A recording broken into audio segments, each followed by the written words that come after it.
क्या कह रहे थे आप लोग? विमेंस क्रिकेट इंटरेस्टिंग नहीं होता है? आईपीएल देखा है? देखा ही होगा यार, सब देखते हैं। लेकिन डब्ल्यूपीएल देखा है? अगर नहीं देखा है तो पिछले जो 2 मैचेस हुए हैं सीजन 2 के, पहला और दूसरा मुकाबला जरूर जाके देखना भाई, क्या ही मुकाबले हुए हैं। पहला जो था वहां पे आपको लास्ट बॉल पे 6 चाहिए था, 6 मारा है सजना ने और 6 से जिताया है मुंबई इंडियंस को। वहीं अगर बात करूं डब्ल्यूपीएल का जो दूसरा मुकाबला हुआ वो खेला गया रॉयल चैलेंजर्स बैंगलोर और यूपी वॉरियर्स के बीच में, वहां पे भी सेम चीज हुई है। 6 चाहिए था आखिरी गेंद पर, बस दीप्ति जी जो है ना वो फेल हो गई वहां पे। तो पूरी कहानी फटाफट से आपको बताती हूँ। तो मैं हूँ क्रिकेटेश्वरी और आप देख रहे हैं क्रिकेट इन जीन्स। तो चलिए पहले बताते हैं कि आखिर हुआ क्या है इस मैच में। तो इस मैच में जो है रॉयल चैलेंजर्स बैंगलोर ने पहले की बल्लेबाजी और उस बल्लेबाजी में सोफी डिवाइन जो कि 10,000 से ज्यादा इंटरनेशनल क्रिकेट में रन्स बना चुकी हैं, उनसे काफी ज्यादा उम्मीदें थी लेकिन फेल हो गई और एक ही रन बनाकर जो है वो पवेलियन वापस लौट गई। उसके बाद से कप्तान स्मृति मंधना आई। मंधना ने पहली ही गेंद पर जो एक प्यारा सा सिक्सर लगाया ना, उसके बाद से जो है उम्मीदें जगाई सबकी, लेकिन फिर वही एक कहानी लौट कर आई। कहाँ पे हमने देखा कि किस तरह से जो है ना वो सिर्फ 11 बॉल पे 13 रन बनाकर ही वापस लौट गई। और स्मृति मंधना के जाते ही जो उम्मीदें हैं वो थोड़ी थोड़ी जो है आरसीबी फैंस की टूटती हुई नजर आई, क्योंकि पिछले सीजन में भी कप्तान स्मृति मंधना के बल्ले से अच्छे रन्स नहीं आए थे। और उसके बाद से फिर नाम आता है एलिस पेरी का। जैसे कि आप मेंस क्रिकेट में देखते हो ना, अगर डिविलियर्स थे, कोहली थे, तो उसके बाद मैक्सवेल की बारी आती थी, वैसे ही एलिस पेरी को भी काउंट किया जाता था। लेकिन एलिस पेरी ने भी कहीं ना कहीं फैंस को निराश ही किया और सिर्फ 8 रन बनाए और वापस लौट गई। अब जो है टेंशन बढ़ गई, क्योंकि आरसीबी के जो टॉप ऑर्डर है, जो कि हमने हमेशा से देखा है कि शुरुआत के 3 बल्लेबाज आरसीबी के हमेशा से टॉप ऑर्डर में रहे हैं, बेस्ट रहे हैं, चाहे वो आप हमेशा देखिए 1 इंडियन 2 आपके फॉरनर्स आपको देखने को मिलते हैं। वही चीज़ इधर भी थी। तो वहाँ पे जो है आपकी आती है शबनैनी मेघना। ये नाम जो है ना ये बहुत कम लोगों ने सुना होगा, लेकिन इनको मैं बता दूं कि ये इंटरनेशनल क्रिकेट में बहुत ही बेहतरीन खेल कर आई हैं और 53 रन्स जो उन्होंने बनाए हैं, जिस तरह से बनाए, 44 बॉल्स लिए, 7 चौके लगाए और 1 छक्का भी लगाया। और उसके बाद से जो है उनका साथ दिया बहुत ही बेहतरीन तरीके से ऋचा घोष ने। यंगस्टर हैं, अंडर 19 वर्ल्ड कप में बहुत बेहतरीन प्रदर्शन किया है, विकेट कीपिंग बहुत ही अच्छी करती हैं। और उसके बाद से जिस तरह से बल्लेबाजी की 62 रन्स उन्होंने बनाए और ये जो पार्टनरशिप है ना धीरे धीरे बढ़ती गई। और उसके बाद से फिर से इस पर जो है ब्रेक लगा और इस ब्रेक के बाद से है दीप्ति शर्मा आई और उन्होंने जो है आउट किया। और उसके बाद से जो है राजेश्वरी गायकवाड़ ने, जो वो ब्रेक थ्रू की बात करते हैं ना, जो आपकी पार्टनरशिप बन रही है वहाँ पे अचानक से आपने तोड़ दी, वो काम राजेश्वरी गायकवाड़ ने किया। और वैसे ही उन्होंने जो है वैराम को भी 0 पे वापस भेज दिया। मॉलिनिक्स जो है वो आई थी और लग रहा था कि शायद वो खेल सकते हैं, 9 बॉलों में 9 रन बना के वापस लौट गई, 1 चौका उन्होंने लगाया। और फिर आई श्रेयंका पाटिल। यार श्रेयंका पाटिल को आप जो गेंदबाजी में बेहतरीन तो वो करती हैं, बल्लेबाजी भी बहुत अच्छी करती है। और यही सेम चीज़ हमें पिछले सीजन में देखने को मिली थी। इनकी लाइफ स्टोरी जो है ना वो हमने क्रिकेट इन जीन्स पे डाली है, डिस्क्रिप्शन में आपको लिंक दे दिए, वो ज़रूर देखिएगा। बहुत ही इंस्पायरिंग स्टोरी है, बहुत ही छोटी बच्ची है ये और बहुत ही आराम से जो है इन्होंने टीम इंडिया में भी पदार्पण कर लिया, यानी कि डेब्यू कर लिया और बहुत ही अच्छी तरह से प्रदर्शन किया है। और अब पहले ही मुकाबले में जो है पहले आई और फ्लिक करके चौका लगाने की कोशिश की थी। और उसके बाद से जो है एक 6 जो है आखिरी बॉल पे उन्होंने 6 मारा है और टीम का जो स्कोर है वो बहुत ऊपर पहुंचाने में मदद की। 157 रन्स जो है बोर्ड पर खड़े करने में बहुत ही बेहतरीन एक पारी देखी है। और इसके बाद से जो है अब आरसीबी की टीम के लिए ना कहीं बात ये थी कि चीयर्स तो बहुत आए थे, क्योंकि होम ग्राउंड है भाई, रॉयल चैलेंजर्स बैंगलोर, नम्मा बेंगलुरु में जो विसल पोड़ू हुआ है वो बहुत ही बेहतरीन था। और उसके बाद से अगर बात की जाए तो गायकवाड़ ने वही 2 विकेट्स लिए जो कि बहुत महत्वपूर्ण 2 विकेट्स थे। और उसके अलावा अगर बात की जाए तो ओवरऑल यूपी वॉरियर्स की टीम के सामने जो है आ गई अब बल्लेबाजी। और यूपी वॉरियर्स के लिए जो उनकी कप्तान साहिबा हैं, ये एलिसा हीली जो हैं, वो बहुत ही ज़्यादा नाम रखती हैं और देखा है हमने कि कितना ज़्यादा अग्रेसिव हैं। और ऑस्ट्रेलिया की हाल ही में कैप्टन बनी है और उसके बाद से जो है बहुत ही बेहतरीन नज़र आती हैं। लेकिन एलिसा हीली को 5 ही रन पे जो आउट किया है ना वो किया है मॉलिनिक्स ने।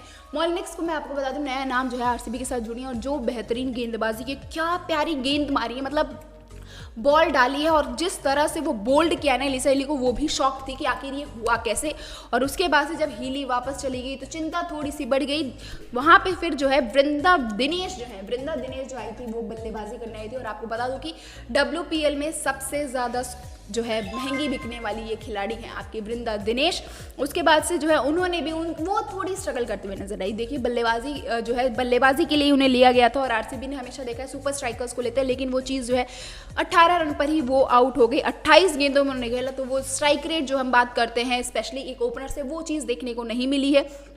फिर तहीला मैकग्राथ जो है वो भी 22 रन बनाकर वापस लौट गई है। ग्रेस हैरिस काफ़ी लंबे समय तक 38 रन उन्होंने बनाए, काफ़ी लंबे समय तक रुकी रही और कोशिश कर रही थी कि टीम को जो है आगे तक पहुंचा के ले जाए। श्वेता शेरावत ने बहुत ही बेहतरीन पारी खेली है, अंडर 19 से आई हैं और उसके बाद से जिस तरह से वो बल्लेबाजी कर रही थी सूझबूझ से, ग्रेस हैरिस और श्वेता शेरावत के बीच में ये बहुत ही बेहतरीन एक पार्टनरशिप हुई। लेकिन इसमें आपको देखने वाली बात पता है क्या थी? ग्रेस हैरिस शायद आउट हो सकती थी, लेकिन उस पर LBW हुआ है और आउट दिया गया है। और उसके बाद से यहाँ पे कंट्रोवर्सी हुई कि एलिसा हेली ने डग आउट से बोला कि भाई रिव्यू ले लो, और उनके कहने के बाद रिव्यू लिया गया और उन्होंने बोला कि नॉट आउट है, और जो कि जनरली नॉट आउट थी भी। तो ये तो हुआ। उसके बाद से शोभना आशा की मैं बात करूंगी, क्योंकि आशा ने जिस तरह से गेंदबाजी की है, 5 विकेट हॉल लिया है। आपको बता दूं कि WPL सीजन 2 सेकेंड मैच आशा ने लिए हैं 5 विकेट। ठीक ऐसा ही कुछ हुआ था जब अनिल कुंबले ने, IPL का दूसरा सीजन था, RCB का दूसरा मैच था और वहां पे उन्होंने लिए थे 5 ही विकेट, और बिल्कुल जो है फिगर्स मैच थी। शोभना आशा ने वृंदा दिनेश को आउट किया, तहीला मैकग्राथ को आउट किया, ग्रेस हैरिस को आउट किया, श्वेता शेरावत जो बहुत ही बेहतरीन लय में नजर आ रही थी उन्हें आउट किया, और फिर किया किरण नावेगर को। उसके बाद से पूरन खेमनार जो है वो आई और उन्होंने कोशिश की और वो बहुत ही अच्छी लय में नजर आ रही थी। फिर पूनम खेमरान को जो है वायरम ने आउट किया और वहाँ पे जो है मोमेंटम बदलता हुआ नजर आया। श्रेयंका पाटिल को जो है गेंद दी गई थी, वहाँ पे जो है उन्होंने 14 रन दे दिए और वो एक ऐसा ओवर था वहाँ पे लगा कि शायद जो है मोमेंटम चला गया है आपके यूपी की तरफ। लेकिन उसके बाद से जो है बहुत ही बेहतरीन तरीके से जो है श्वेता शेरावत को आउट किया गया, हैरिस ग्रेस को आउट किया गया, फिर उसके बाद पूरम खेमरार को भी आउट कर दिया जो है आपकी वहराम ने। और उसके बाद से दीप्ति शर्मा और क्लिस्टन जो है वो खेल रही थी, लेकिन वहाँ पे आखिरी ओवर जो आया वो आया आपका मोलिनिक्स का, और मोलिनिक्स ने जो है आखिरी ओवर बहुत ही अच्छा किया। और उससे पहले वाला जो ओवर था वो काफ़ी ज़्यादा, यानी आशा का जो ओवर था वो काफ़ी इंटरेस्टिंग आया। दूसरी ही गेंद पर अपील हुई थी और अपील ऐसी हुई कि लगा कि हाँ भाई आउट ही है, लेकिन वो बच गए।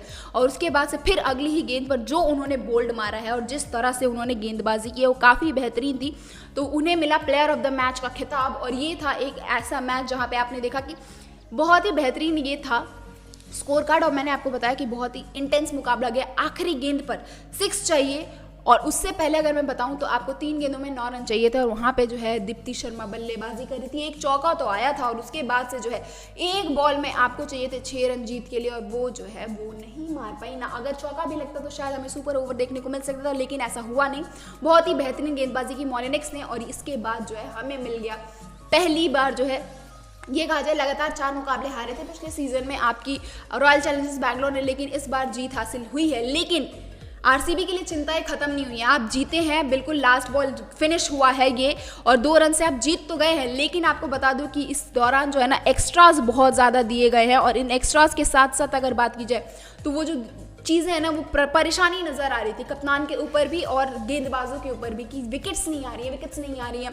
उसके अलावा अगर बात की जाए एलिस पेरी ना गेंदबाजी अच्छी की ना बल्लेबाजी अच्छी की, उसके अलावा फील्डिंग बहुत ही बेहतरीन की थी, जो 4 उन्होंने बचाए हैं वो बहुत अच्छे थे। उसके अलावा अगर बात करूं तो आपके जो गेंदबाज हैं ना और आपके खुद कप्तान भी हैं, वो कहीं ना कहीं टेंशन में थे कि आखिर विकेट्स निकले कैसे, और हर एक बॉल पे अपील करना और इसी जल्दबाजी में या विकेट पाने की कोशिश में ना जो उन्होंने DRS के 2 कॉल्स थे वो खोए। और उसके बाद से एक बार ऐसा हुआ कि भाई सामने वाला बल्लेबाज जो था ना वो आउट था, लेकिन आपके पास DRS नहीं था तो आपको छोड़ना पड़ा, और ये हुआ था 18वें ओवर के आखिरी गेंद पर। और इसके बाद से जो है काफ़ी इंटरेस्टिंग ये मुकाबला देखने को मिला, और इसके बाद जो है फाइनली कैसे भी करके एक्स्ट्रा जो है 12 गए हैं, उसमें नो बॉल वाइड्स बहुत ज़्यादा हैं, और उसके बाद से जो है RCB की टीम फाइनली जीत गई और अपना पहला मुकाबला जो है जीत चुकी है WPL का। हम उम्मीद करते हैं कि आगे के भी सारे मुकाबले जीतेंगे। तो आपको क्या लगता है कि क्या RCB जो है इस साल कपनमदे वाला जो सिस्टम है वो खत्म करके सच में ट्रॉफी लेकर आएगी या नहीं आएगी? आप अपनी राय फटाफट से हमें कमेंट सेक्शन में बता दीजिए, और क्रिकेट एश्वरी के और भी अपडेट्स देखने के लिए बेल आइकन प्रेस कर दीजिए, सब्सक्राइब कर दीजिए और लाइक जरूर कीजिएगा अगर आपको वीडियो पसंद आई है। मिलते हैं कल एक और नए एपिसोड में, तब तक के लिए धन्यवाद।